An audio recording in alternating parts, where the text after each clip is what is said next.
galera, eu já não vou aparecer. Tudo bem com vocês? Hoje eu vim trazer o meu aspirador de pó da Electrolux, que eu ganhei ele usado, ó.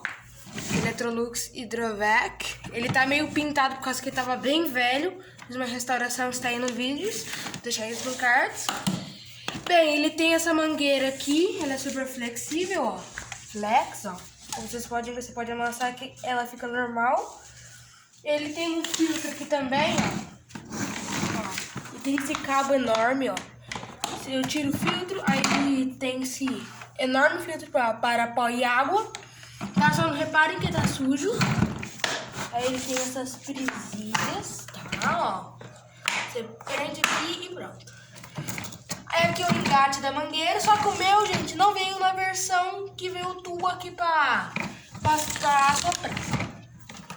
E hoje eu vim mostrar ele, porque tem um monte de gente me perguntando nos comentários, cadê o Electrolux? Cadê? Aqui, ó. Vou ligar ele aqui pra vocês verem. Aí, ó. Tá vivinho e pronto. Ele suga bastante. Ele é bom pra carro. Eu não recomendo muito pra casa, a não ser se for casa de um ambiente ventilado, porque ele faz muita poeira esse aspirador. É só mais pra carro que eu uso. Tem um outro, Electrolux Go. E ele é assim, fica assim, e deixe seu like, compartilhe o canal e tchau, tchau!